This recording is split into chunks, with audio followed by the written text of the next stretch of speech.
Thank you, Isabel, for having me here, and it's a pleasure to meet all of you virtually. I wanted to share with you some of my experience that I've had down the path of regeneration. It's been a family endeavor. It started all with my father. Uh, I'm from Chihuahua, Mexico. I'm the fifth generation rancher, and I wish I could say that throughout our whole history, we've done the right thing in land stewardship, but no, that is not the case. We've made all the mistakes that you could possibly make, and we got at some point when we first started down the regenerative path to an all-time low of 170 acres per head carrying capacity or stocking rate. So as you can imagine, that's the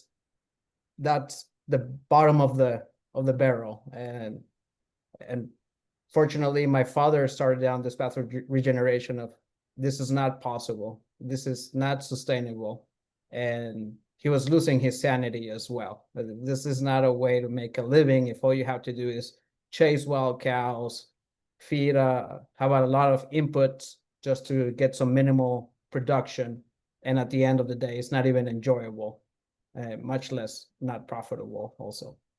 So soil regeneration, I think what is regenerative? I think that's something that gets diluted quite a bit because it's catchy, it's trendy right now, and I just want to tell you that it's not a particular practice. Okay, it's not one magic silver bullet that is gonna solve all your problems away and make you a successful rancher or even in horticulture or agriculture as well. The principles of soil health, it's something that I found to be very true. When I started down this path, I didn't had a whole lot of support, and much less there wasn't a whole lot of free information out there like there is now. We were definitely called the crazy ones early on, and now I'm glad to see that there's a greater acceptance. So I'm part of this webinar series is to help you avoid the mistakes that we've made as a family in my personal experience, and then in my professional experience, I work for Understanding Ag, which is the leading company in soil health consulting services. It started with the founders, Gabe Brown and Dr. Alan Williams, and I'm honored to be amongst them healing the land. Obviously, my specialty is drought, desert, minimal grazing situations, but that's what brought us together as a team. We're a large group of consultants, and in the end, it's soil regeneration that brought us together, and it's these principles. It doesn't matter if it's Gabe Brown in North Dakota, or if it's me in the desert with 4 inches of precipitation, or you guys in New Mexico that fall somewhere in between those lines. The principles work regardless of where you are. That's how powerful these are. It's not one prescription fits all. It's the principles and then the management practices that we need to employ to get these principles in place. That's what's key. So don't think that there's only one way to do things. If you have a consultant that is pushing to this is the only way or the hard way, yeah, I will get a second opinion because there's not a magic bullet. So what is it so the 634, that's what we call it, is the 6 principles of soil health, the 3 rules of adapted stewardship, and the 4 ecosystem processes. So that's the basis for this whole webinar series, and we're going to get started with it. I want to share with you the current crisis that we're facing. This is Chihuahua last year, and this year we had another dust storm that was just as bad. We're trying to, as you can see, this image, you've seen it on social media, you see in other cases in Texas, in the Midwest, they're starting to see the same dust bowl. This is a new dust bowl that nobody's talking about. Why not? Like, this is a health issue crisis. This is a climate crisis. And the only thing different from what the original dust bowl is that the color of the soil, it's no longer dark like you see in those historic pictures.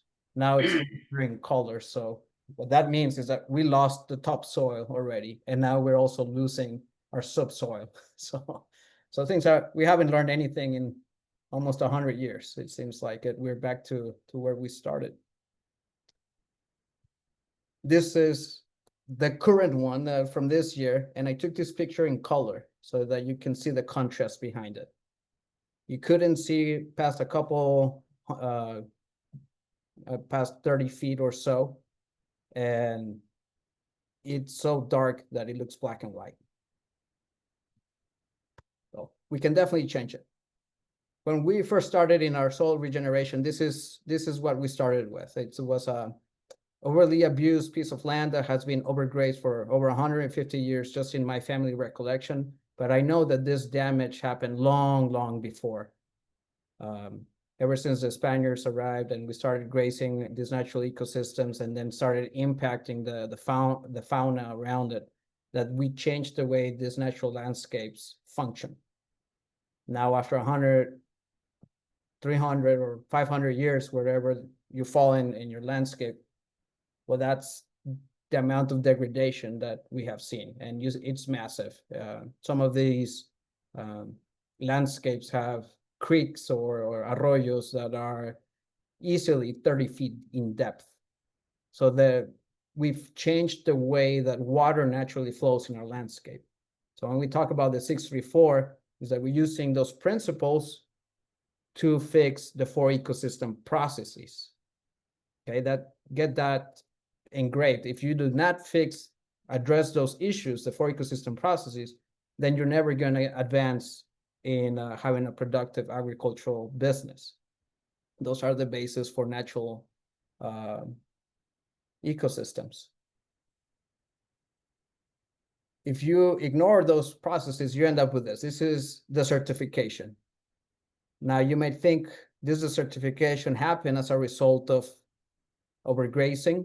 Yes, it can happen, but also undergrazing will get you in the same place. You see, our landscapes evolve in the presence of animals to create some sort of animal impact to help cycle nutrients more efficiently. If you only have a plant growing by itself and it's a perennial plant, it gets to a point that it cannot grow any further. It completes its cycle, it goes to seed, and then it's mature. Now what? If you leave that plant alone, over time, it's going to start losing its vigor, and eventually you get this. This is desertification. I have the great advantage to travel a great deal. I've been from Argentina to Montana. That's how far I consult. And I can tell you that I see the same effects. And sometimes the most detrimental thing that you can do to a land is remove all sorts of animals from it. If you want to see some of the worst case scenarios, go to a CRP that's been sitting idle for 10 years. And what you will see, it will horrify you. It's not just total rest. Initially, maybe the first year or so of removing the animals, you see a positive impact. But if you remove them for any further, your landscape is going to start degrading. And what you end up with desertification is that you get soil crusting. If it rains here, it's all going to wash off. It doesn't have a good way to infiltrate. You have very fine silt and clay particles that with one rain event, it caps your soil. Once you get that soil capped, then you lost your ability to infiltrate water, and you also lose your gas exchange. You see, our soils, a fertile soil, needs to have enough pore space so that it can infiltrate and hold water and also have that gas exchange. We think about soil fertility, and the first thing that comes to mind in the eyes of most people is NPK, right? Nitrogen, phosphorus, and potassium. Well, why are we applying nitrogen when there's already 40,000 tons of nitrogen per acre in the atmosphere? There's plenty of nitrogen in the air. What we're lacking is the ability for our soils to be able to breathe and for soil microbiology to do the work for us.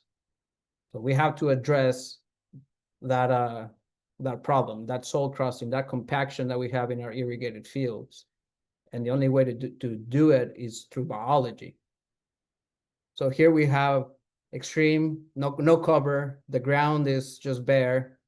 We have extreme temperatures because it's sitting on the soil, barren.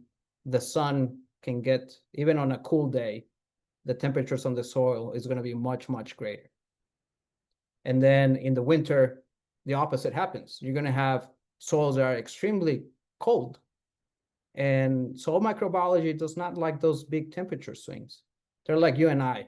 We like a nice, comfortable room with controlled environment, and living plants and having a thick layer of residue armoring the soil.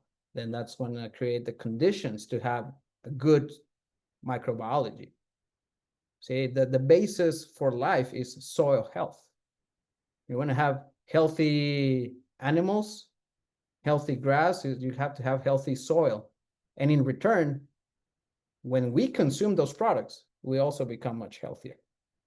So here is complete desertification, complete land degradation. There's no biology. So this is inert. Nothing's happening except erosion.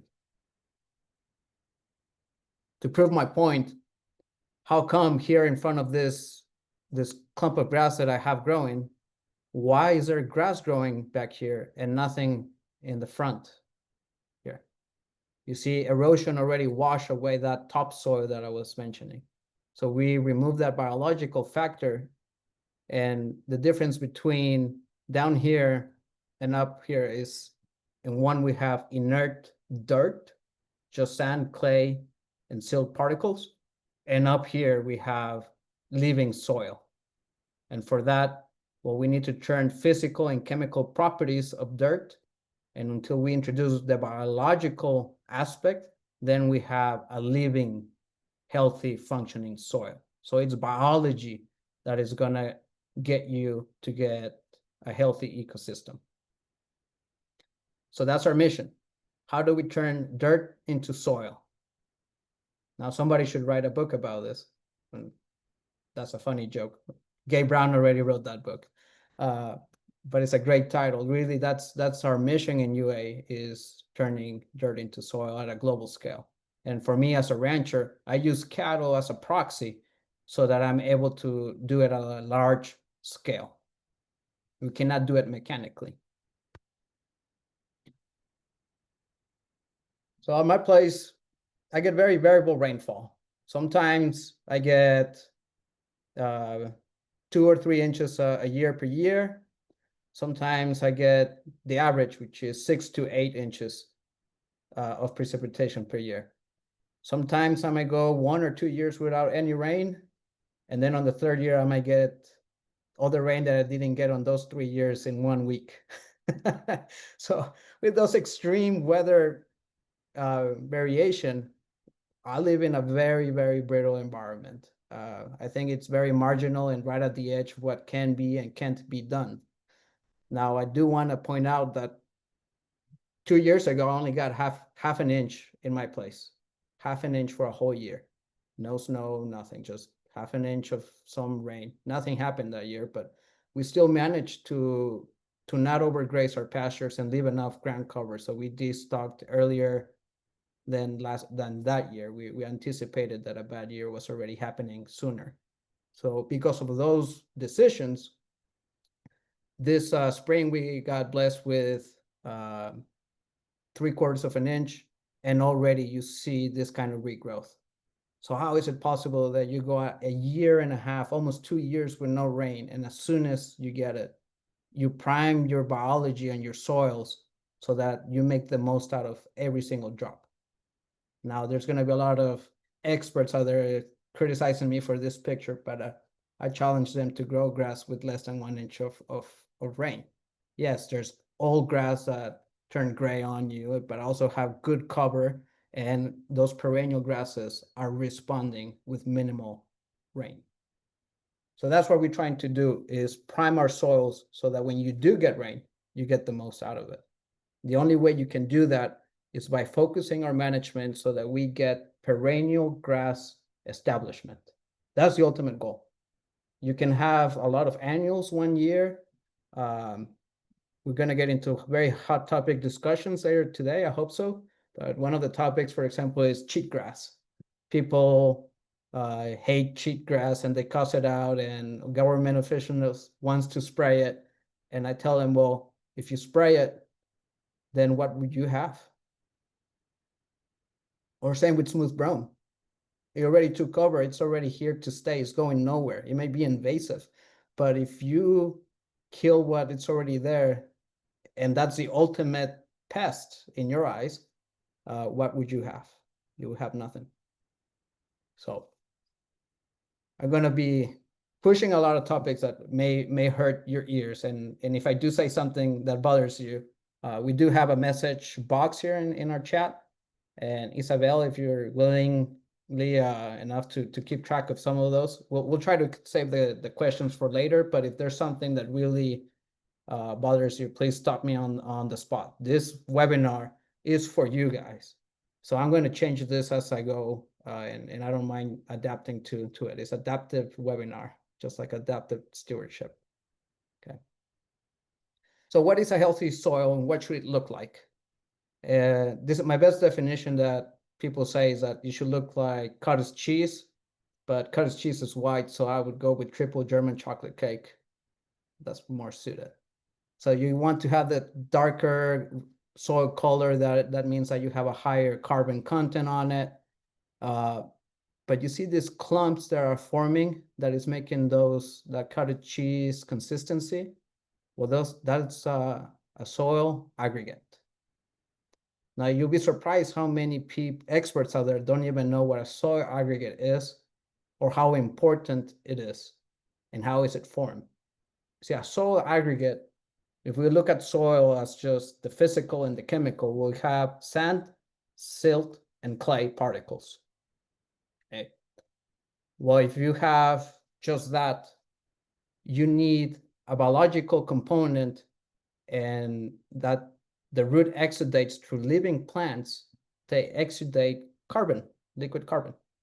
And that's what binds sand, clay, and silt together, and you form this aggregate structure. So those plants and that biology, all it does is that it creates biotic glues that stick those particles together. And when you do that, then you're able to create pore space for water to infiltrate and retain. And also you create pore space for oxygen to enter your soil. So until you get soil aggregates in your soil, you're going to be fighting compaction, poor mineral cycle, poor water retention, and yes, poor infiltration. So you're going to have what most of us have already. It's a degraded resource. And trust me, I travel enough to say that I haven't seen anything that is pristine just yet. We all are trying to run agriculture business in a degraded resource. So 90% of the soil function is directly related to that soil microbial activity. We need that biology to make nutrients plant available. We also need that biology to fight pathogens. So when we see problems with root rot in horticulture systems, that's as a direct result of a lack of microbial diversity that is able to fight those pathogens. So what is a functioning soil? Is the ability to capture and store water and cycle nutrients. That's the short definition. Now my question to you is, are you satisfied with your soils after what you just heard? Are you able to infiltrate every single drop that lands in your property? That's the difference of being resilient and always fighting a drought. If I had to short up this whole presentation into one picture, this is it. You can see here I have a manure patty from a cow. And the only place that is actually growing grass vigorously is where I have some sort of organic matter in that soil. So obviously the cow came along, it dropped a perfect pie of fertility. It had seed in it, it had nutrients, it had organic matter, and that organic matter allowed for water to be retained. And because it was primed biologically with the rumen of the cattle, you had a living working soil right there. where you did not have that manure deposition, which is in between these clods, there's nothing. You still are trying to farm dirt. Now, don't think that just because you throw cattle or bison out there that you're going to get an excellent response. No, you have to manage those animals. And in fact, a lot of things happened to make this picture a reality. Okay. First, I had to be able to rest my pastures so that they went to seed. Stockpile grass, you guys called it in the United States. I never heard that term until I got here. For me, running cattle without grass and hoping for rain, that's like trying to graze on an empty gas tank. You're going to run out of fuel pretty soon. So you're very high risk operation. Here in the desert, we tend to grow most of our forage within a 30 to 60 day window, and then you're running on stockpile grass. So if we allow those grasses to go to seed, now we have viable seed. If we let our grasses to fully recover, then we have enough organic matter to sustain life. So for my animals to graze, but also to spread that fertility. You see, for me, a cow is the ultimate no-till implement. I use cattle for seeding, harvesting, fertilizing, spreading nutrients, and revitalizing the land, just like a farmer would with a tractor. Now, how do we control those and manage those animals? Well, that's where management makes a difference between a cattle being a tool for land restoration or being one of the leading causes for land degradation. But we forget that it's us. We have to look in the mirror. That cow is a double-edged sword, but it's up to us, it's up to management that dictates if we're going to see a positive change or a negative change. Continuing to this picture, I let it recover, went to seed, and then that cow came, pick up that seed, and deposit it somewhere else. You see, cattle are pretty smart. They were not going to bed down at night in a bottom of a valley where the soil is moist and you have a thick stand of grass. Why? Because they cannot see predators in that situation. In a natural setting, those animals want to bed down where it's nice and dry, where it's open, and where they can see predators. So naturally, if you let cows be cows and they want to behave as a herd, then you have a consecrated place where at night they're going to spend the evening, and then they're going to deposit that fertility. That's how wise nature is. That's design with intent in my eyes. Another thing that had to happen to have that manure distribution, well, I need to have water so that cattle will behave as a herd and we're able to be stress-free. And I also cannot have any chemical poisons introduced. See, notice I said poison, and that's because there's no such thing as a safe poison. Everything that we do for parasite control, every herbicide, fungicide, any "ide" at the end is a poison. And any poison kills biology. So if I were to deworm my cattle, I would have a sterile, inert manure patty that wouldn't decompose. And I know you guys seen this, that you see manure patties that linger for 2 or 3 years and still don't break down. Why is that? Because that poison is inhibiting biology to break down that organic matter. So you're no longer having access to those nutrients. So you see, it's a very simple picture, but the makings of this picture took a lot of effort. There's a lot of things that we do that are going to create effects that is going to push us forward or backward. Eventually, and this is during this drought, only minimal rainfall, this is my best pasture. And you can see what you can get with only 3 inches of rainfall. This is a warm season perennial native pasture, alkali succotone. You guys have that in New Mexico.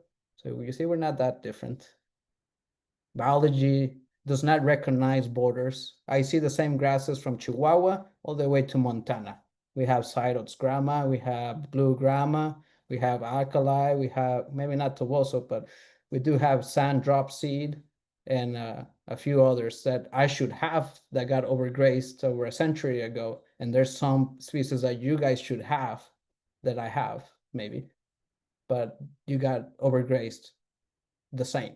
So you see, it doesn't matter if you're too far north or south, we're the exact same problem in opposite effects. You guys are cool season dominated, I'm warm season dominated. When I get healthy soils, I'll start seeing a cool season component. When you guys fix your soils, you'll start seeing a bigger warm season component with exact same extreme opposites, but it's the same issue. When we dug in this soil, you see that I already have those soil aggregates.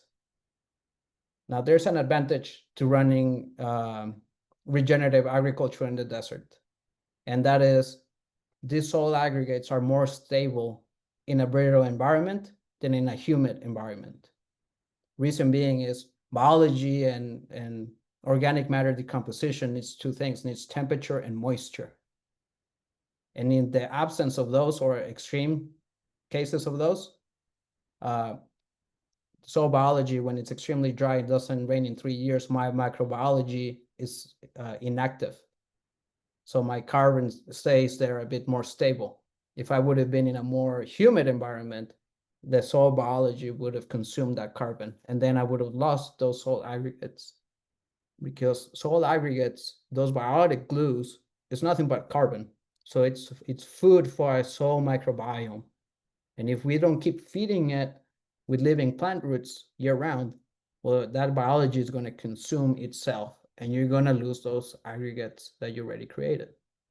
So once you get it going, the more productive your environment, the less lazy you can be. You have to keep up with it. So in your irrigated setting, yeah, if you're going to put out that water, you better think twice, because now you're going to have to keep up with the biology and keep feeding it. Otherwise, you're going to run into compaction. This is my neighbor. I have this serious name, Magic Fences, okay? Because my neighbors think that it only rains on my side of the ranch, so I call this magic fence that stops the rain, obviously. The difference you see is that on this left side, there's continuous grazing year round. You'll see that your ground is exposed, so you start getting potential for erosion. Also, because it's exposed and you lack organic soil armor and organic matter as well, your biology is not active. As a consequence, you start seeing brush and invasive species start to come in. Here I have mesquite dominated the landscape with my neighbor. And here on the right side is a complete different scenario. I have stockpile grass, nothing eroded. I infiltrated most of the water, but also look at the mesquites. A lot of that brush and woodier vegetation is under check, and I don't spray. I wanted to just put that. I've to this day, we have not sprayed, bought any seeded anything, obviously, and we do not feed hay. Everything we do is just management. Now, I'm not saying that you should follow down this path. I did it because I didn't have an option economically, but if you have the means and the tools, there's ways that we can speed things up.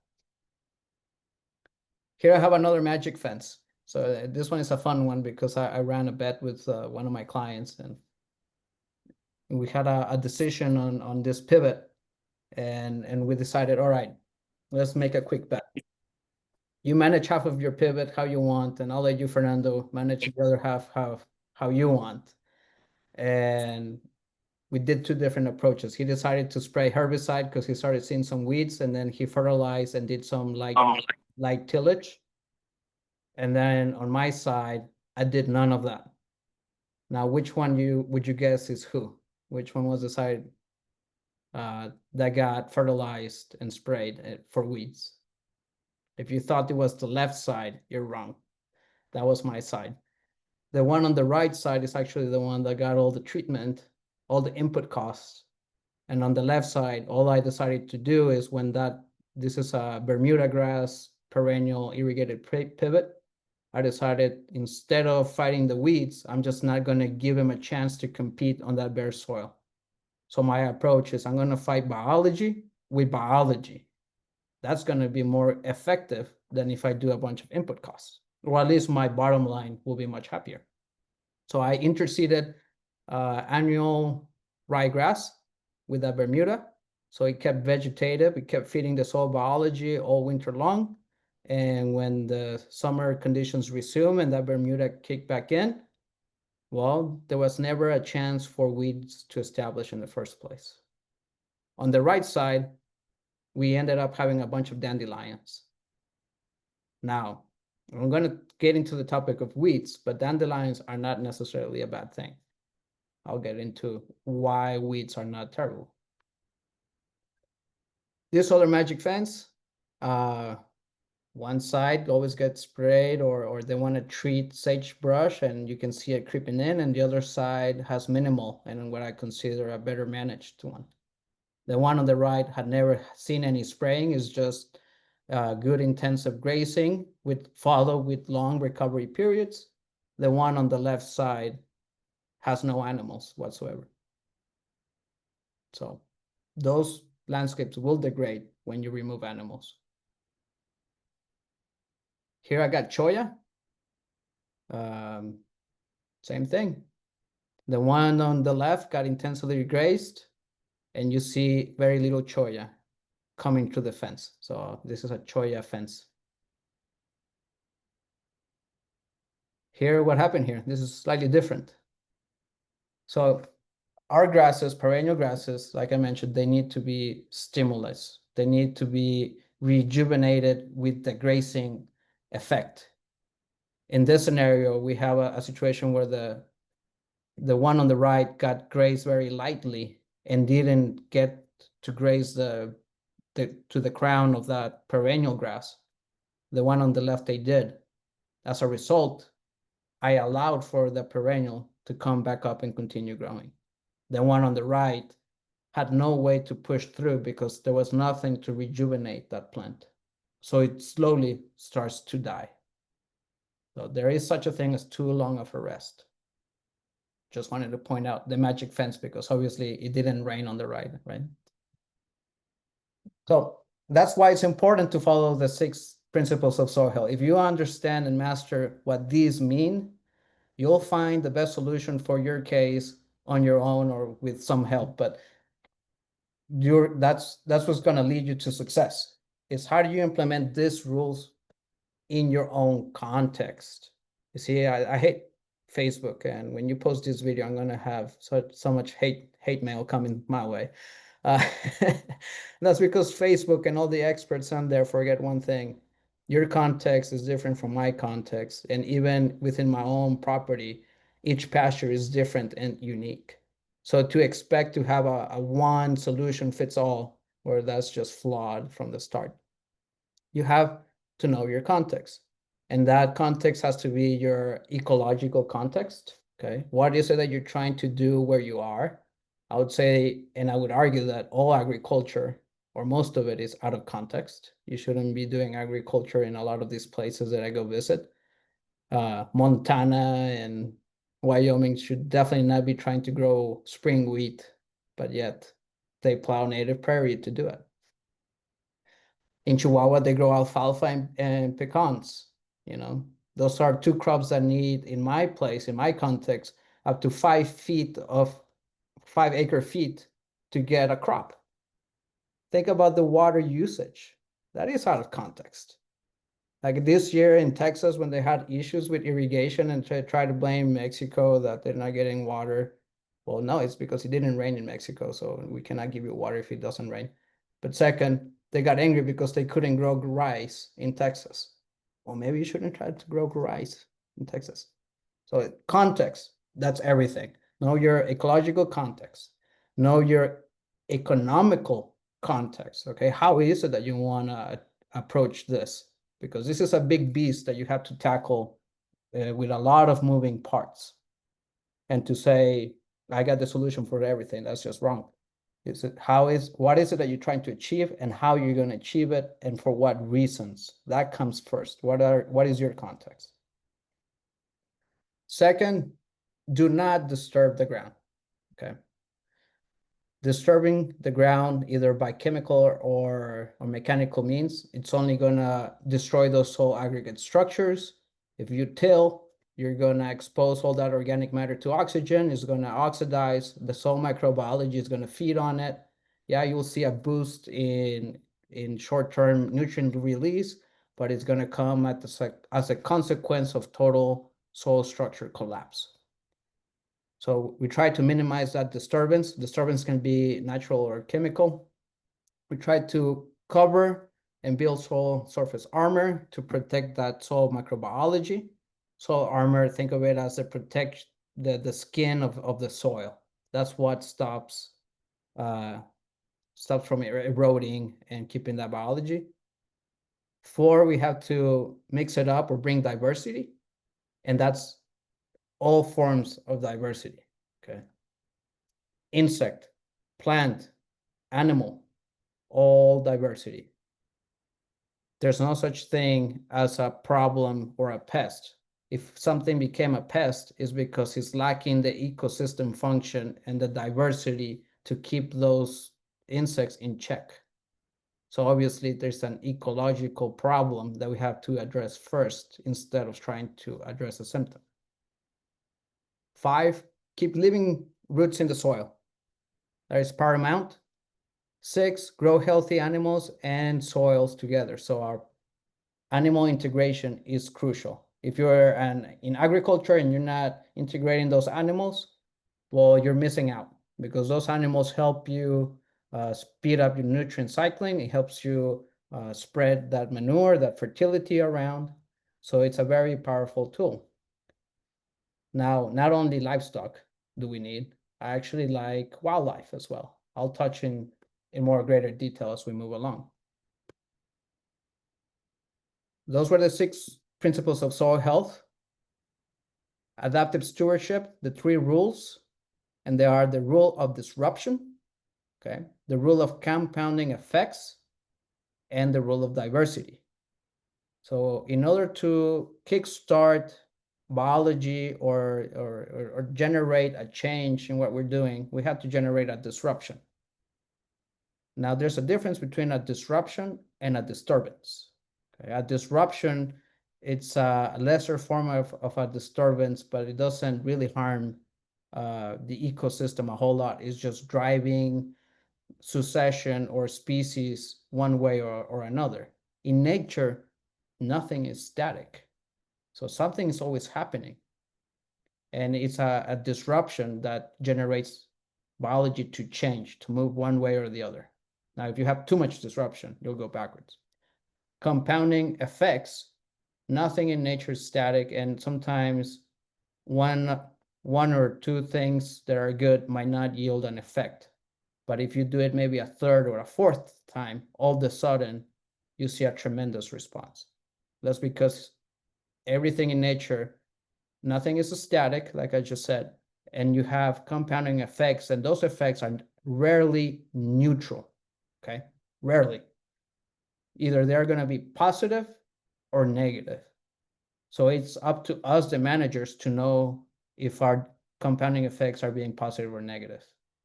Now, I assume if you all are here, it's because we're already seeing the effects of the negative side. So we're going to learn what can we do to promote positive compounding effects instead. And then diversity, again, we want a diverse of species and animals like it would have been in nature. We're trying to mimic nature to our best of our ability. We are no longer in a natural, pristine environment. So we have to restore it, or at least I feel like we have to restore it to its original state. That's my mission. That's why I believe this should call adaptive stewardship and not adaptive management. We're stewards of the land, and it's our responsibility to leave it better than what we found it.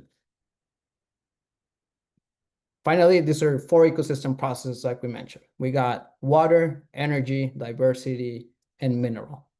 So with the 6 principles of soil health and the 3 rules of adaptive stewardship, then we can influence the 4 ecosystem processes.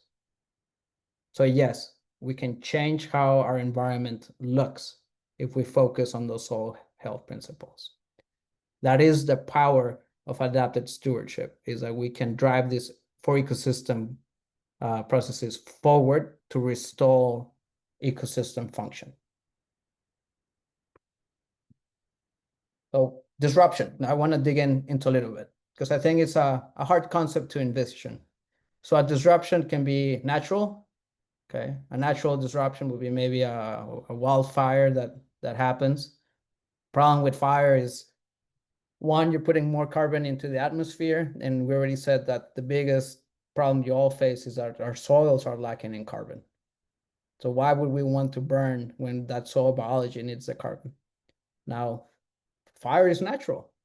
Should it happen? Yeah, every now and then, maybe once every decade, a mild fire might stimulate. It will be a disruption that might drive ecosystem processes or rejuvenate some of your pastures. But if you have to rely on fire constantly to keep up, to cover for your management mistakes, what ends up happening is that then you're doing too much of a good thing turns into something bad. You start pushing for plant species that only thrive under fire conditions. You start capping your soils. If you have too hot of a burn, that silica and that clay particles in your soil are going to vitrify. So it's going to turn into glass, and you're going to create an impermeable soil. So you just broke your water cycle. You made it more ineffective. So you might see a response out of fire, but you keep doing it too often, and it's going to be bad. Chemical, any sprays that we put, it's a disruption. Okay. Mechanical, if you come in, subsoil till, that's a disruption. Animals, yeah, the fact that there were animals there, it created a disruption. And then my favorite of all time, the one that is more undervalued, nobody talks about, rest and recovery. That's the greatest disruption we can apply. That's the most underutilized tool in our belt. We don't give enough rest to allow for recovery to happen. So those are disruptions. If you do the mechanical route because you're desperate and you really want to kickstart and you'll be the most tempted to use this route, know that it's expensive. And if you don't address the problem, you're just doing the symptoms, you're going to go back to where you were. So here I did a nice little trial run. I already spent that money, so you don't have to just take my word for it. I chose the worst place I could find in my place that everything just ran off. I said, I'm going to create some subsoil curves and contours so that water, it stays a little bit longer. I get something to grow, and maybe cattle will go in and start grazing. But yeah, it did do that. But after the fourth year that cattle didn't kept going to that place, it went back to its original state. So no, I was not successful at fixing my landscape by mechanical means. It treated a symptom and it was temporary, but I didn't address the issue. You keep trying by mechanical means, and trust me, this is a remnants of our, I don't know if it's stubbornness or lack of looking at history. I love going through Montana and seeing all those old plows that were used to pull by horses, and they're just abandoned. So obviously it didn't work for the sodbusters to try to change their environment mechanically. And here we are still trying to do the same thing 100 years later. So we haven't learned a single thing. Eventually, any effort that is unsustainable, you're gonna give up on it. That's what this picture means. Doesn't matter how rich you are. I've seen millionaires throw in the towel as well. If it's not profitable, it's not going to be sustainable. Improving the land by mechanical means, yeah, it's a tool, but it's expensive. I want to focus on regenerative solutions because that keeps money in your pocket. It's better for the environment, better for us. We're trying to mimic nature. It is possible to do it without any inputs. And then we want to treat the problem, not the symptoms. That's the most important part. Treat the problem. This is the rule of disruption. You do too much of one thing and you're going to lose species diversity. So I took this curve. This is called the intermediate disturbance hypothesis. And this is true in all natural communities, species communities. As you increase the intensity of your disturbance, if you didn't have a disturbance, nothing was happening. But you create a small disturbance, you'll see something change. Okay.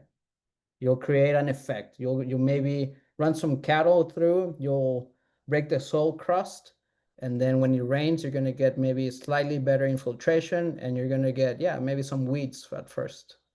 But hey, weeds is better than nothing than bare soil. That's already an improvement. Now you keep building on it, and you keep doing a different kind of disturbance, and that species diversity is going to keep increasing up until a point. If you keep doing that disturbance too frequently before giving it sufficient rest, well, guess what? Your species diversity also starts going down. Same as my fire example. Too much of a good thing can be bad. These are some of the moonscapes that I get to try to heal. So obviously here it was an extreme disturbance and then a complete lack of disturbance. It never got that intermediate sweet spot. So this place sat idle for 10 years, and this is what ended up coming back to. You will see it, your soil start capping, you start seeing moss, that darker color start to show up on your soils. You start losing your organic matter, your plants will start underperforming, and you end up losing that diversity. Same here. This is in my place, but kind of looks like southern New Mexico as you're going through Truth and Consequences, doesn't it? Yeah, I rarely see any cows there next to the highway, and I've been driving that highway for 20 years. And this is what I see, is that you see that in the lack of animals grazing, that soil starts turning into moss. So you start to get cryptobiotic soils, and you're getting into the most basic form of life trying to protect its soil. So you see, nature is self-healing and self-regulating, and that's just the most basic of soil armor. It's moss. So you'll see it when the lack of animal impact, and you get to start certain degradation, you'll see this. Rest versus recovery. You can sit a place idle for rest, but that does not mean you got recovery. There's two different things, okay? To get actual recovery, well, you need to look at the plants. You need to see that those plants actually recuperated from your previous grazing event, and then finally they're able to put enough root reserves, enough carbohydrates in its roots, so that when you graze it, it's able to push through and continue with regrowth. If you set one of your irrigated pivots or one of your pastures to rest from October to April, yeah, you got no recovery. That rest was pretty useless. We want to go through an entire growing season when we're talking about a complete deferral. So we defer a pasture or a whole section, and we defer it for the entire length of the growing season. And then you'll see recovery. If it's not through the growing season, it's just rest. This is an effect of what happens if you don't stimulate that biology. Well, your grasses will start dying from within. You see this grass on the right didn't get any grazing. This is what you see, that at the center of those perennial grasses start to die. You'll see an opening in the middle, and eventually the plant either loses vigor, but eventually will die. The one on the left got grazed. This is toboso grass. And because it got grazed and it got stimuli, then it, even though it hasn't rained just yet, it's trying to push through and continue regrowth because it got grazed, allowed to recover, grazed again, and it still left sufficient plant there that it wants to continue growing. If you look at the leaves of that plant, you start changing also the way that most of these grasses, these plants manifest themselves. As you improve soil health and the root reserve and the fertility of your soils, you'll see that your grasses are going to start putting thicker leaves. That's what we call a thicker leaf to stem ratio. Okay. Teaching you some of the lingo, so now we can speed things up a little bit as we go along. So we can influence how this species manifest. Here in this other picture, we got overgrazing. This plant was never allowed to fully recover, and when we got into a dry spell, yeah, it didn't have the root reserves, it didn't have the moisture, it didn't have the biology. Because it was under constant grazing pressure, the depth of those roots are very shallow. So if you have a pivot and you get your irrigation cut off early because it didn't rain, and you were in an overgrazed situation, what you see on top is a complete reflection of what's underneath on that soil. So if you were overgrazing, you don't have that greater root depth, so you're more drought prone. This is why we want plants to fully recover, so you have strong roots. Overgrazing is not a function of number of animals. It's a function of time, okay? And that's time of not enough recovery, not giving it sufficient rest. So we're coming back too soon and overgrazing, or it's an effect of staying in a pasture for too long, okay? And the best thing I can think of as an example is think of your horse pasture. Yeah, you know what I'm talking about. That's the worst pasture in your place. I know it. Why? Because it's always been grazed. It's a sacrificial paddock. Okay, so that's overgrazing. One animal can do more damage than 100 animals grazing in one day. Too long of a recovery is also a bad thing. We need to keep that vegetation. On the picture on the left, they got grazed every 13 to 15 months. The picture on the right got over-rested for 2 years, and then those perennial grasses started to die. So we need to keep rejuvenating. Once you grazed it, you see that it was gonna start to push a new leaf growth. I want to see plant residue armoring the soil. Obviously here we are in early stage and we're not leaving sufficient soil armor. But needless to say, it's an improvement from what it used to be. Baby steps. The energy cycle. You need to have the right genetics to be able to do some of these things. This grass is toboso grass, is very rank grass. I think in the winter it has 4% crude protein, and it's so tough that if you wanted to pull it, you can't. Yet cattle are grazing it. So how do I do this without feeding? You have to have an animal that was adapted to your environment and your management style. And here's the problem with this. The animal that is best adapted to your environment, you can only get that by having it reproduce and grow in that same environment. If you're purchasing bulls from somewhere else, thinking that you're gonna get the perfect genetics because you overspent $15,000 on a bull, yeah, that does not guarantee that it's gonna perform in a pasture. That bull had to be raised in similar conditions than what you're gonna be running for it to perform. So select from animals that are from your region, and also select for animals that are going to be adapted for grass finishing, okay? Because conventional agriculture, trust me, is backwards. The producer is not being kept in as the priority. It is whatever the packers or the consumer wants. But if we give them what they want, we're going to run ourselves in trouble because we're going to have animals that cannot perform under grass because the grass finishing animals are smaller in size. The packers want a bigger animal so they can get more out of each carcass. So we need to adapt and manage for animals that are going to benefit us first if we want to be profitable. So that's in the discussion that we're going to talk about it, I'm sure. So we need to have the right kind of animal. We also need to keep vegetation and the grazing management behind it. So this is energy as well. It takes energy to be able to digest that kind of forage. And when we first stockpile, the biggest concern that we get is, well, if I let it go to seed, I lose protein. Yeah, that's because you're in a monoculture. Okay. If you were in a diverse pasture, then you will have something vegetative at all times. Then your quality of forage will not collapse on itself. You actually have better nutrition, and then you can digest that stockpile grass. So a lot of things need to happen at the same rate to get where we need to be.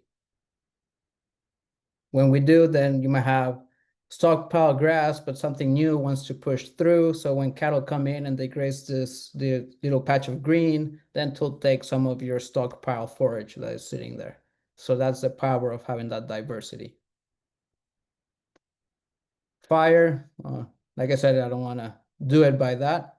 Cattle can graze very coarse materials too. This is a tropical grass. I think it's cane or Cuban grass. It's really thick and coarse, but yeah, look at this cattle. They're able to graze a greater portion, the best part of it, and then what's more lignified and cattle cannot really digest it, then it gets trampled and cycled as nutrients. So just because you have a lot of forage doesn't mean that you need to total graze it. You have to be mindful of your animal and your land goals. If you total graze everything, then you're gonna lose soil armor, or it's gonna come at the expense of animal performance. So you're gonna be limited on what you can do. Finally, brush management. How we manage will influence what kind of species grow there. Let's go back to that cheatgrass example. If you're constantly grazing early in the spring from March to May, depending where you are, which is the peak of the growing season in the northern states, well, guess what? That's the only time that you have your actual growing period. So that's the one time that your native grasslands have the opportunity to fully recover. But if you're constantly grazing that pasture year after year at the same time, well, now you're going to open up the opportunity for invasive species to come in. And trust me, those invasive species are the ones that you do not want to have. Nothing wrong against them. I like some of those, but you need to learn how to manage them. The same happens with brush. You open the opportunity and leave open ground or large plant spacing, then brush is going to come in. Here, that cholla is actually dying here. Same here. Difference is management. That's all it is. Going back to my magic fences. This is actually in New Mexico. This is at Kim Barman's ranch. She's doing an amazing job. And I mean, look at this. It's completely dead. Why is it dead? As we improve our grasses, we have to understand that there's a microbial relationship happening there. Early succession grass species, they prefer a bacteria-dominated soil.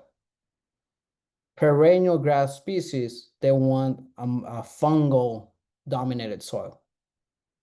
So once you start getting into more carbon into your soil, a more fungal component in your soil, then the biology changes, and the species growing under those conditions then are no longer favorable.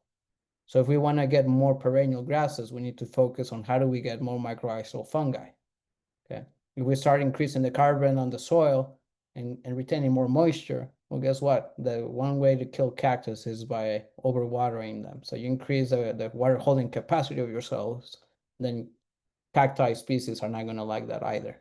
So how we manage has a great influence on what grows there. And we have a direct say on what is it that we want to do. So always manage for what you want. Okay. This is a prickly pear just dying. Same thing. Now, it's all of that terrible? No, it's biodiversity. I love this picture. Talking about adapted genetics. Look at these yearling bulls. They're actually grazing on the cholla. Why? Because it's energy. So if you have a wide array of diversity in your pastures, you'll see that animals actually are able to graze other species that otherwise they would not be able to. Some species have high alkaloids, some species have high tannins, some have thorns, obviously. But the more diversity you have, then the animal can actually balance some of those effects. It can balance the toxicity of those plants. Like loco weed, for example. If a cow eats a little loco weed, nothing happens as long as it has sufficient forage. But if you don't have forage and all you have is loco weed, then cows are going to chase that green. And yes, nature's going to heal itself, self-regulating. So it's going to poison your animals. That's how smart biology is, just so you know. Too much disturbance, where you're gonna, this is the power of weeds. So this is a Russian thistle. Talking, what's the benefit of having weeds? Russian thistle has the ability to break compaction and sequester high sodium or saline soils. So it actually helps you lower the salinity in your fields. Russian thistle comes from Russia, and it used to grow in next to the ocean in high saline conditions. So those plants that thrive in certain conditions is for a reason. And that's nature's way of mining some of those nutrient deficiencies or even excess, because an excess in nutrients can be just as bad as a deficiency. Too much sodium will lead into problems, but you still need some sodium to maintain cell function. So nature will balance itself. Weeds, that's your early succession. For me, a weed is your ultimate cover crop, okay? You can get to grow a weed with 1/2 inch of rain, and once you do, it starts priming your soils with biology and allowing the next order of succession of species to follow. That's its primary function. So are they a problem or are they an opportunity? If we already identified that the problem with our lack of fertility in soils is low organic matter, then do I care what species is growing in there? No. If it's a degraded situation and you have nothing, and I see Canadian thistle, I see pigweed, I see cheatgrass, whatever it is, foxtail, heck, some of those species can tolerate certain conditions, high salinity, compaction, and what their function is that they're going to break that compaction and make nutrients available. Plus, they bring organic matter. So now it opens the opportunity for you to start working with the 6 principles. Now that you have all those weeds, all right, let's trample them, let's armor the soil, and then what happens is going to help the next succession. So weeds are opportunistic. You do not have bare ground because you have weeds. You have weeds because you have bare ground, okay? And it's early succession, it's opportunistic, it's going to thrive in those conditions. It's going to help you with compaction, it's going to help you increase infiltration, it's going to help you increase organic matter and improve the mineral cycle. It also aerates the soil and sequesters excessive nutrients or deficiencies. Weeds actually, some of them are actually medicinal. They have mineral contents that may help your animal production. They have flavonoids, which are anti-inflammatory properties. They have vitamins, fatty acids, and important phytonutrients. Okay. They have antioxidants, and they can help promote immune system and even fight parasitic infections. Most of the weeds actually have a high protein content. So if you turn out your cattle at the right time, you can actually effectively make best use of those. So it's still an opportunity. Here, what I did is I let those weeds grow. I came in, I let it recover. I got those weeds. Then I did a disruption. So I trampled all those weeds to armor the soil. And then it followed with more recovery. And haha, you got succession. Now you no longer have bare ground nor weeds. Now you're starting to see annual grasses and perennial grasses start to show up. But you cannot fool biology. If you try to direct seed something, a perennial grass, without priming your soils, that's going to be your most expensive failure in a seeding program. And trust me, I've seen a lot of that. The right way to do it is to prime it with annual grasses or forbs or a cover crop mix until you get to the point that you have enough mycorrhizal fungi so that you can interseed your perennials. So a result of changing those, then now I have healthier animals that are more productive, healthier, and I'm also fighting that brush. You see here, this mesquite are being completely overwhelmed by other vegetation, by diversity. So nature is self-regulating.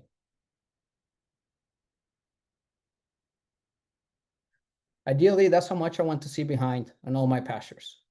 We need to armor that ground no matter what. It is not wasted fertility. The more we armor our ground, the more grass we're gonna grow. So grass grows grass. This is a picture showing the difference in temperatures. Armored soil, we got 77 degrees. Barren soil, we have 120 degrees. At 120 degrees, you already start to sterilize your soil and your microbiology. And trust me, it doesn't take a whole lot to get to 100 degrees on your soil. You can get that in a nice day that is 80 degrees Fahrenheit.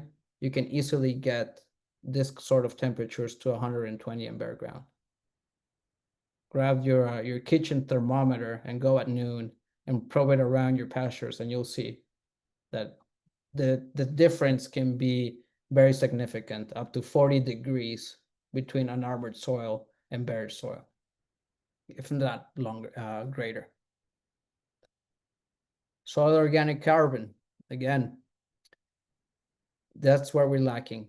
The more organic carbon that we have is going to promote more grasses. At first, it might not be the grasses that you want, but eventually you can address species diversity as you move along. The most important thing is get something growing first.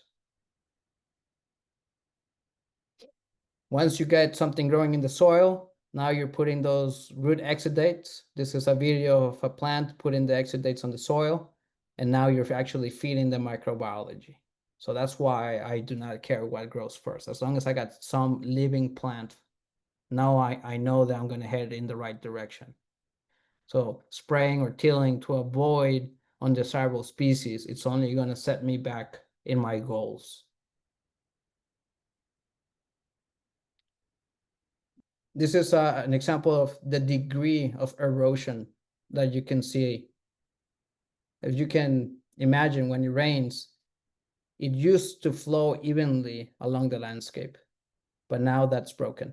So now all the water just flushes out. It doesn't even have the opportunity to spread. Mesquite and that brushing material, they're there with a purpose. And the main purpose is that it's going to slow down erosion. Okay, at least it is in this case. This is a picture of one of my fences. And no, I do not have fences for jackrabbits. Initially, that top wire used to be at my hip. And now the top wire is below my knee. So we're getting about 2 inches of soil being deposited every year. And because I have grass and I have mesquite, all that excess sediment transport, it's slowly slowing down to the point that now water is starting to change the way it flows. So again, nature is self-regulating. First, those mesquites stop erosion, but also that mesquite allowed for a way to catch seed from the wind, and then it has the thorns to prevent those grasses to be grazed. And if you allow it to recover, eventually you'll get a good enough year that you'll see grasses starting to come from there. So nature is self-healing, nature is self-regulating. We might not like its methods, but trust me, they've been working for a lot longer than we've been alive in this planet. You start fighting biology with biology, you change the way that soil is behaving, the properties, some plants might not like it. Eventually you invite for those plants to be attacked multiple ways. Competition with the grass, more water, you start choking those roots, and then you start building, you create a habitat for a more diverse insect population, and some of those insects actually target mesquite. This little beetle eats around the bark really curiously, and then the whole branch dries and falls off. So now I don't even get seed production from a lot of my mesquite. That is actually a problem.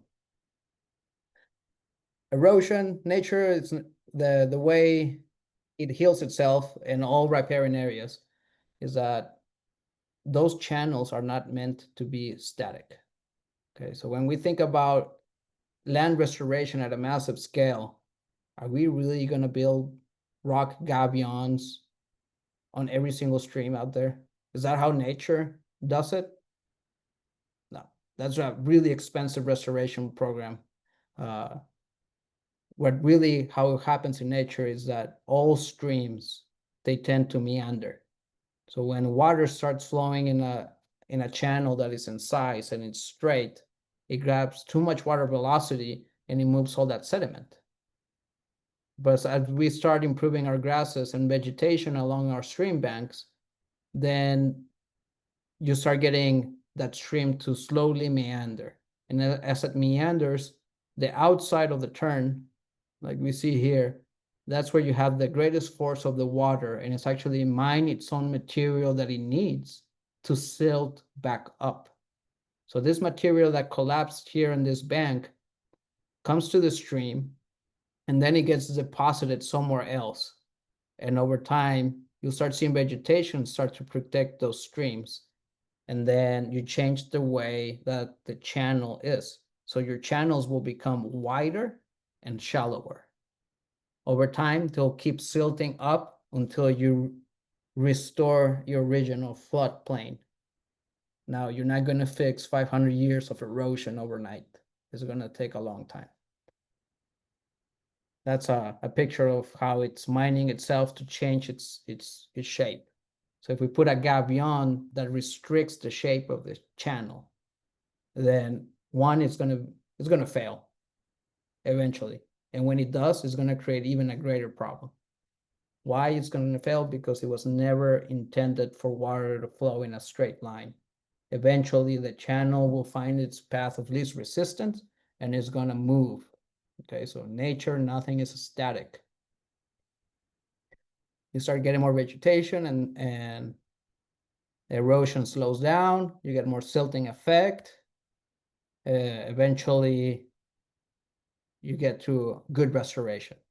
If you have a healthy pasture, such as this one, then you no longer have that erosion, okay? It's impossible to erode when you have a diverse grass mix holding the soil matrix together. It's stable now. It's protected. Those roots will do a greater job. We also have beavers. Beavers, the reason why their dams fail is because, one, those beavers are trying to build it in an incised channel. So there's no room for them to have a good anchor point, and that's a point of greatest weakness. And also, we remove all the vegetation due to overgrazing or poor land stewardship. So we no longer are giving beavers the right materials to build sturdy dams. So yeah, they're gonna fail if we don't have the conditions for them to be successful. Now, if we have good trees and armor, well, then they have better materials to create beaver dams that are more resilient and less likely to erode. Using cattle to restore, well, these are the original bulldozers. That's a bad joke. So you can use animals to actually soften the slope of those banks, and you can target the areas that you want to target. Once you already smooth out those stream banks, then it's very likely that you have a successful plant establishment.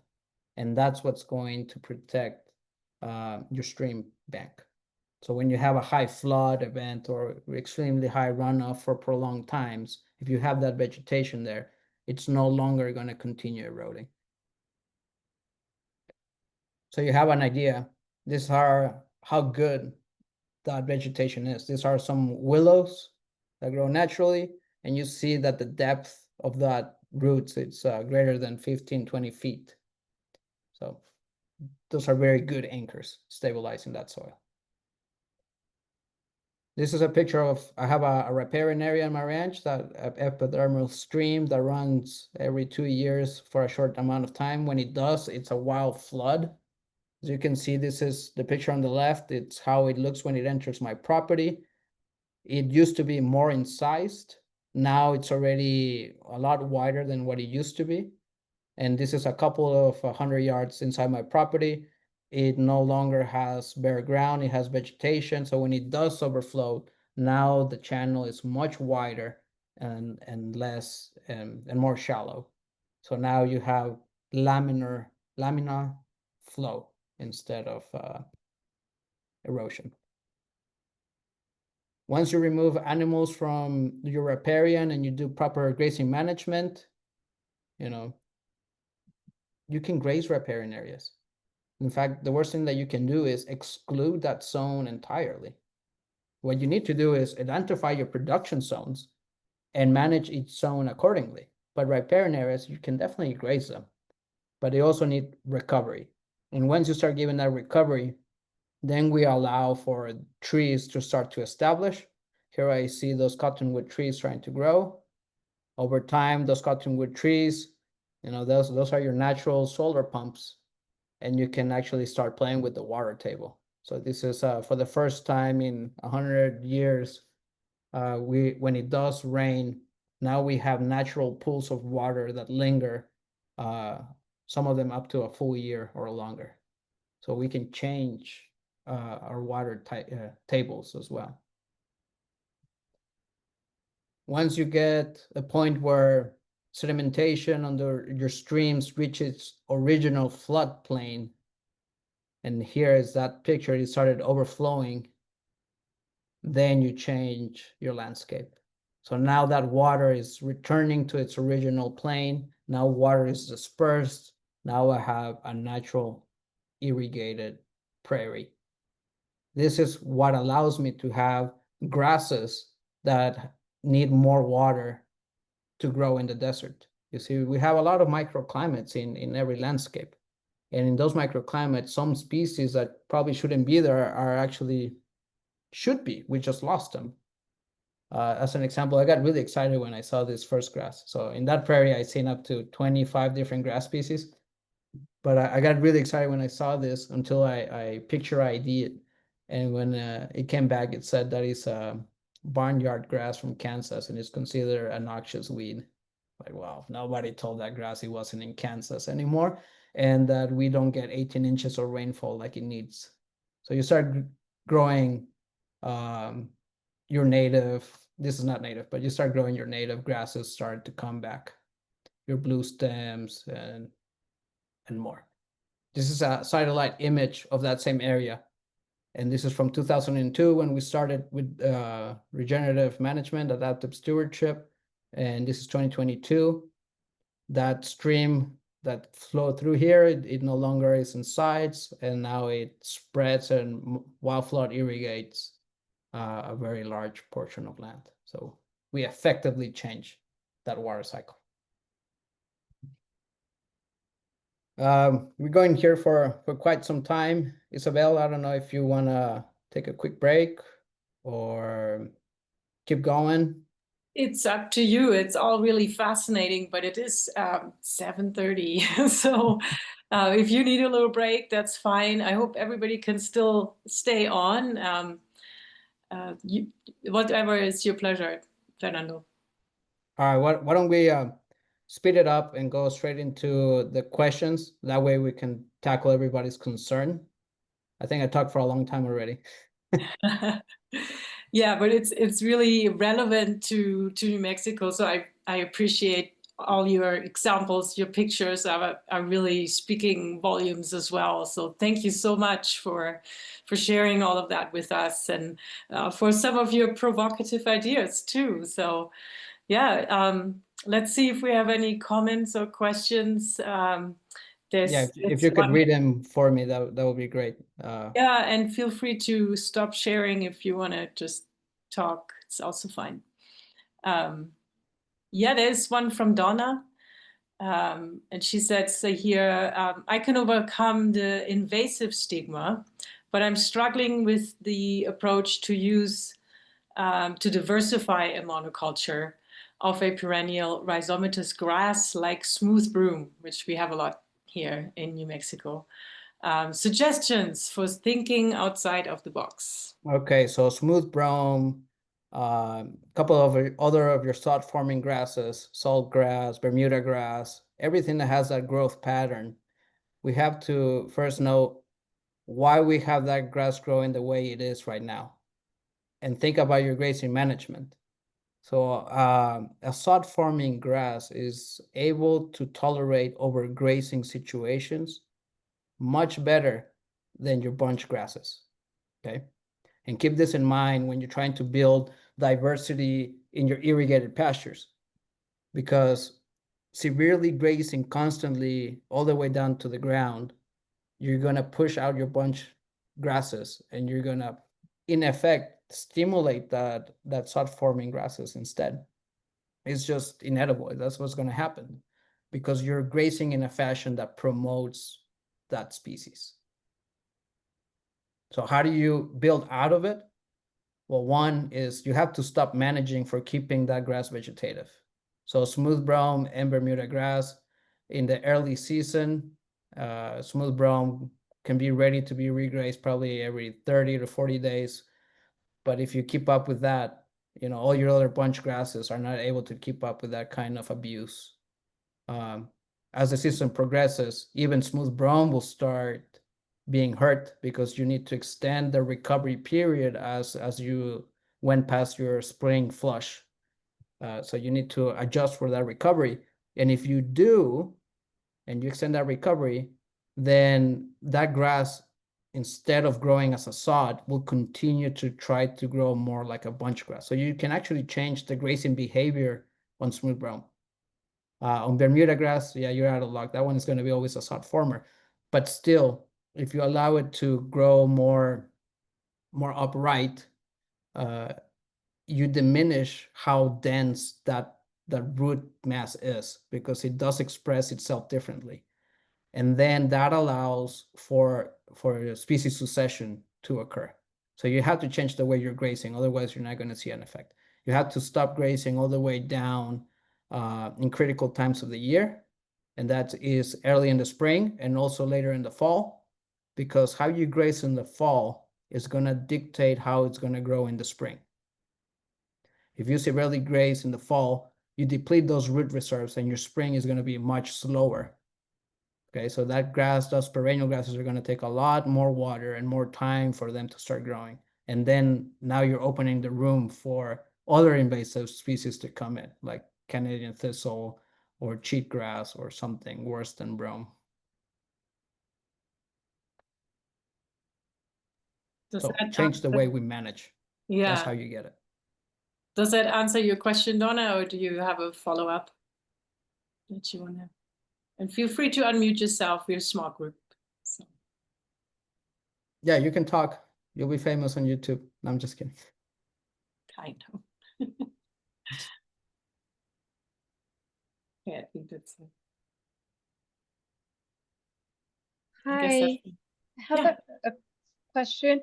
Have you noticed, like, if the healthiest parts of pasture have like the healthiest trees? Like, if you have healthier trees or stronger trees, where you have healthiest pasture? And I also had another question, like, how long would be like too much of a rest?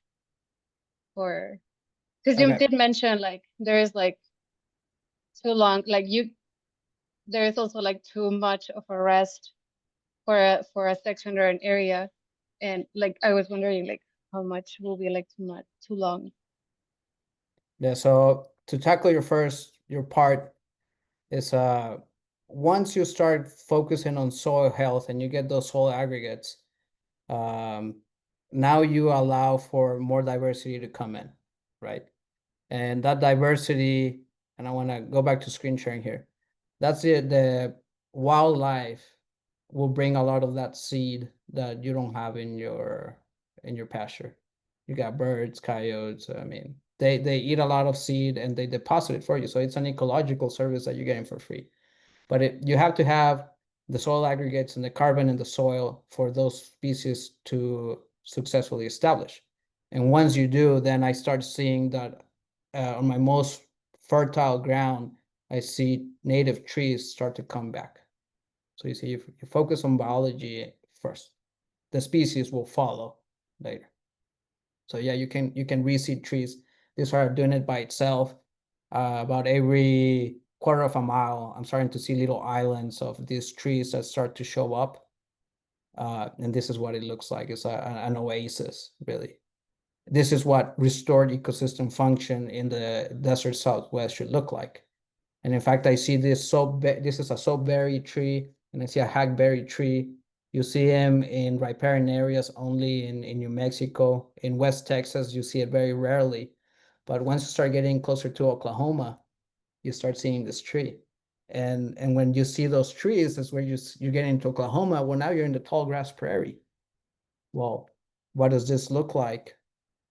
That looks like a tall grass prairie in the desert. So we have to focus on that healthy soil so that we can get there. So we don't know what our pasture should look like, and maybe we should stop trying to force what those pastures should look like, and just follow the principles and let whatever wants to grow there take its place. So we open up succession. Now, how long of a recovery is too long? At least one full growing season, that would be the ideal. Now, granted, most places cannot do that from the start, so you're gonna have to increase your recovery as you can. You might have to destock.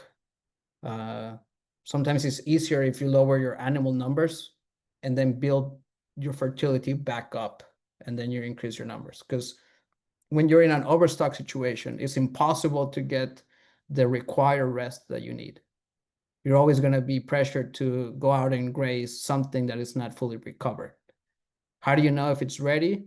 Well, one, those plants need to start going to seed, but seed itself is not very indicative, because if a plant is under stress, it doesn't put a whole lot of leaf. It wants to go straight into seed production. That's just what nature wants to do. That's the purpose of life, is to reproduce. So seeing those seed heads, that's number one. Getting the overall plant to look healthy so that it got enough biomass on it.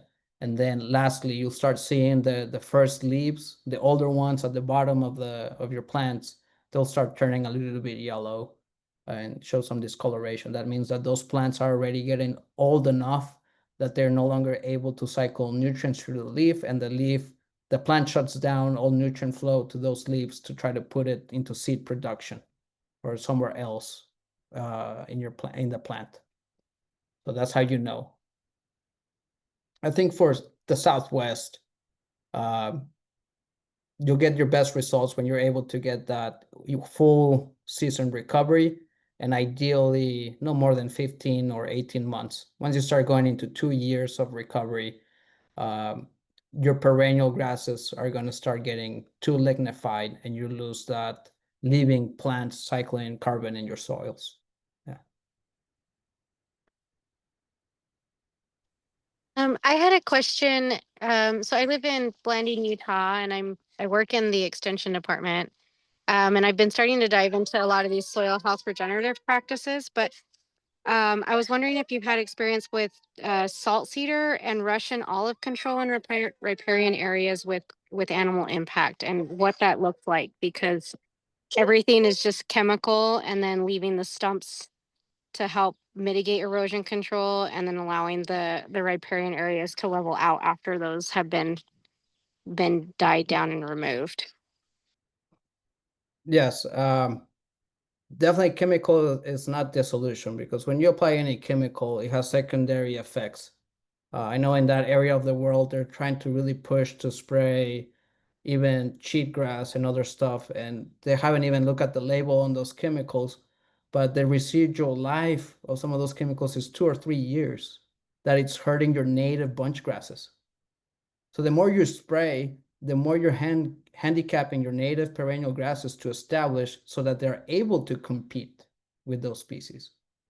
So I think you have to look at it, it's what got you there in the first place. Was it overgrazing or overresting?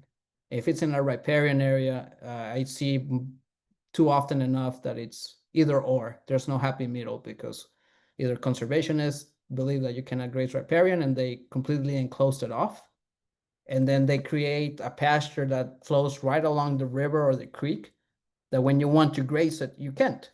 And you cannot work those steep, sheer cliffs on your creek, because you don't have enough space to effectively cattle soften the banks. And then if you're in a continuous grazing situation, you're eliminating the grass competition on your pastures. So yeah, you start seeing cedar and other stuff come in. But it's the same recipe. If you keep it in a grass form and you keep those grasses vigorously, your native species eventually will compete most of the invasives. And unfortunately, there are some invasive species that they're here to stay. They already are going to be naturalized, aka smooth brown, cheatgrass. We're not going to get rid of ever. Impossible. So the best thing that you can do is manage to promote your native grass species, and they will be able to outproduce them. When you get into a situation where you have invasive species taking over as a monoculture, now you become more drought prone. I've seen that happen over and over again. You start seeing smooth brome or Bermuda grass or something be really productive, and you want to keep up with that productivity, and it gets better and better, but you start getting more of that grass. And same with buffalo grass in Arizona and New Mexico, until it gets to the point that one year it's going to get so dry that it's not going to rain, and it might not rain for 2 or 3 years. And because you promoted those invasive species, you're going to be left with nothing. You're going to be left with a barren soil. Only your native grasses can withstand those situations. So your natives always win. Maybe not always, but like every year. But eventually a situation will arise where they will prevail. And our job is to set them up for success. That's the best way I have to dealing with invasives. So don't bother with them. Focus on your natives. Focus for what you want. Fernando, I have a question for you. So you know that I have a pecan orchard and we graze sheep in there. So it's more of a irrigated pasture. My question would be when I focus on the recovery period on those plants, since it's irrigated and I don't have to wait a full growing season, I'm gonna have to focus on them producing seed heads before they go to boot stage, or when they just become vegetative enough that I see new leaves emerging and the bunch grasses when I feel ready to go back, I mean, for the sheep to go back in, or what are the signs that should be looking for in that kind of situation? So let's go back to context. And nice to see you, Juan. Nice to see you too. The context is, well, what is it that you're trying to achieve? If you have too much barren soil, and you need to fill in the gaps between your plant spacing, well, the ultimate goal is, one, you want to get more seed production and you want to have more organic matter so that you can trample a greater degree, either with sheep or cattle. Okay. So if that's a situation, I would let it go to seed, and then I would trample a greater portion, because sheep will not graze highly lignified material. I think that they can do a good job, but you're going to end up trampling a greater proportion of it. And once you start trampling that grass, then you open up for better quality grasses to come in and establish. If you already have a full establishment of grasses, and now you're more worried about animal performance, then yes, you might want to graze it before that seed really sets in, because you're after animal performance after all. So there's times of the year where you have to focus your management for what you want and from what your animals need. So this is where we have to be very flexible in our management. There's times where you're going to give preference to your animals to maybe be a bit more selective or get a better portion of the pasture at the time that it's more vegetative. And there's times that you also want to pull out those animals to allow it to fully recover, so that you better the land and not the animal production. Because those two things, at times, they're going to be a little bit antagonistic. If you only focus on animal performance, your land base is going to degrade, because those plant species are going to get grazed when they're only vegetative and not maybe fully recovered just yet. Or you're going to push for a monoculture, which is also something that you don't want. Only the grasses that keep up with that management will survive in the end. And in a pecan orchard, you're going to end up mostly with cool season grasses. So keep that in mind. Why cool season?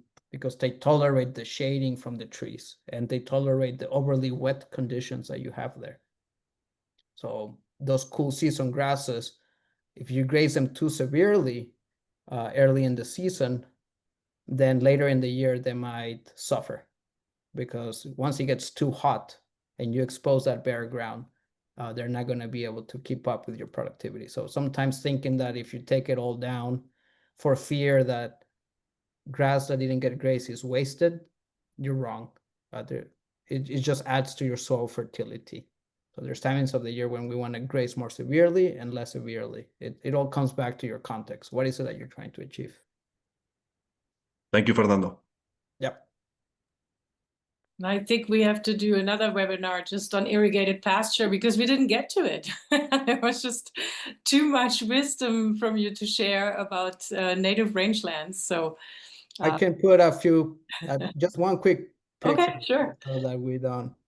So on irrigated pasture, we have to just stop thinking about wanting to have a monoculture, because really you see a monoculture and it looks nice and pretty, but monocultures in itself are not productive. And you see that with your soils. And here is my share, quick share. So this is an irrigated intermountain setting.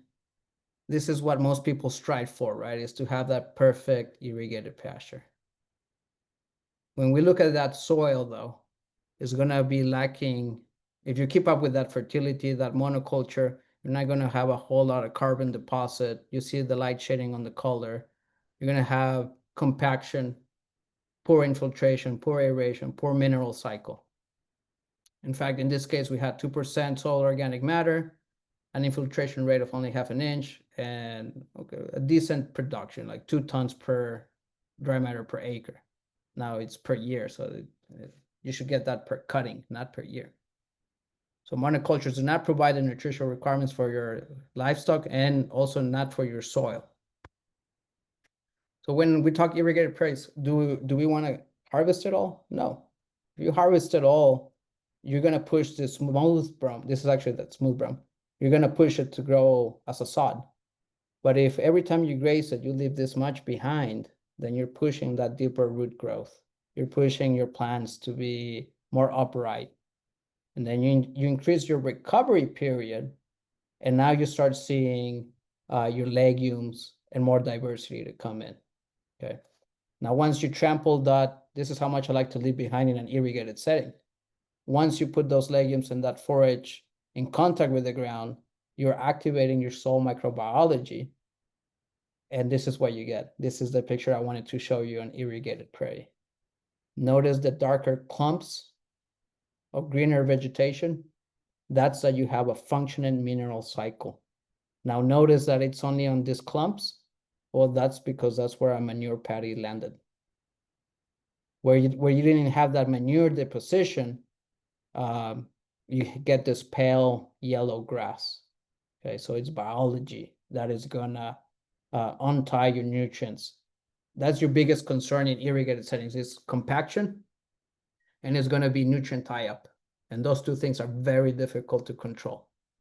Now, in a quick 2-minute summary, how do you fix it? Same principle. Graze it, allow it to fully recover, and when you graze it, don't take it all off. Put some back into the soil.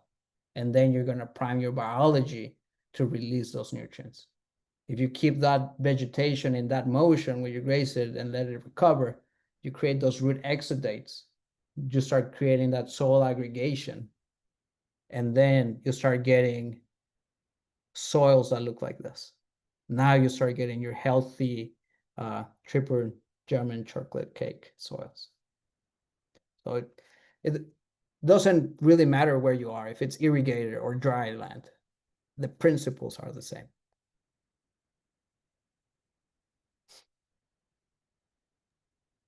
Yeah, for sure. Yeah, any questions about irrigated pastures or any comments? We welcome them. I have actually a question. You mentioned genetics, so I was curious if you had any suggestions I know New Mexico is a big state, but you know, for our environment here, and anyone that you want, any genetics that you might want to mention. Yes. So I think all breeds of cattle or sheep or lamb, whatever gets you going, there are certain genetics that are best suited for some environments. Okay, like Brahma naturally is going to take that heat tolerant and high humid or high heat conditions much better than other breeds of cattle, or your Criollo cattle are going to do better than a Black Angus per se. But also genetics is not the whole solution, okay? Because there's just as much genetic variation within breeds than across breeds. That's how degenerated our genetics are nowadays. Why? Because in the 50s, it was all about grass production. In the 70s, was all about maximum size. And then now we're confused and we're all over the place. And now we assist cattle, we deworm and we give all these inputs and we feed. And now we actually handicapped a lot of our genetics. So when I talk about genetics that are suited for you guys, should be adaptive genetics. I'm not as concerned on the breed, but whatever it is that you're trying to produce, because either you like it or it does have an advantage in your environment, make sure that it was raised and under the conditions that you want them, which is a low input system. So the more we want to feed them, the more we want to help them, the more we want to assist in calving, the more we take away for their natural ability to adapt. And that is very profound, because we try to do it out of the kindness of our heart, but we're also setting them up for failure if they have to depend on us. I've seen cattle that have been left forgotten in Wyoming all winter because they couldn't access due to snow. And yeah, a few died, but the ones that survived came back with 94% calf crop at the end of the winter. And you're like, well, why was I putting all these resources into animals that couldn't do that on their own in the first place? So you are the wolf in your herd. You have to select for those animals. You have to cull the weaker ones. If you don't do that, you're always going to be assisting your cattle. You're going to be working for them instead of them working for you. That's what I mean, adaptive genetics. To grow your own tough animals that are as resilient as required in our tough environment. And it's very tough. Yeah. Nature is relentless. Yes. As you know too, where you are is really very similar. I mean, it looks so much like here, so it really reminds me a lot. It's the same. Yeah, okay. I don't see any other comments. We've probably kept you all long enough. Thanks for hanging in there. I want to thank all of you for logging in. I know it was quite an information overload, but if at any point anything that I said comes and hunts you back again, please do take my information with you. You can contact Isabel, or very quickly, if you can, just let me show my contact information, or visit understandingag.com. And we will be gladly put you in contact with myself or someone that is more readily available closer to you. We have the right expert for your situation, I guarantee it.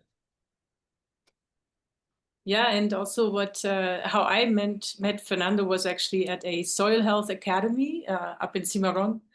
And they don't do it this year, but a lot of the time the soil health academies, which is like a 3-day course, really incredibly inspiring, informative, practical, and fun.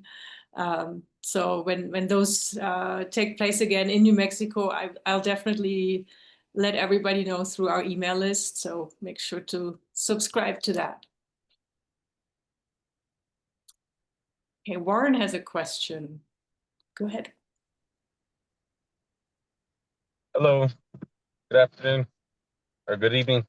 Sorry, I'm at my out at my daughter's softball game or practice right now, but wanted to introduce myself. My name is Warren Idaki. Thank you very much for the presentation. Very informative and great. Enjoyed everything. And thank you again for sharing the resource and the opportunity for the 30-minute consultation for some of the participants also. But yeah, the environment and all the pictures looked exactly similar to New Mexico. I am a Estado Pueblo member south of Albuquerque and also a team member of New Mexico Healthy Soil Working Group also. So look forward, and it was excited to attend and meet you. So thank you very much for the information. No, you're welcome, Warren, and I'm looking forward to driving through there again. Usually I go through Albuquerque twice a year. I've actually spoken there at the Intertribal Council once, a couple of years back. Okay. You guys are awesome. I hope that you all are more willing to keep wanting to better your soil and follow these practices, and any way we can assist, we're here Great. for it. That's the plan. So thank you very much. Yeah, you're welcome. Thank you, Isabel. Thank you, Warren, and thank you everyone for hanging in there for so long, and no doubt fascinated as I was by Fernando's, much wisdom that you have to share. So thank you so much, Fernando, for being with us tonight and for all your incredibly good work. You're welcome, Isabel. Thank you. Goodbye, everyone. Yeah. Good night.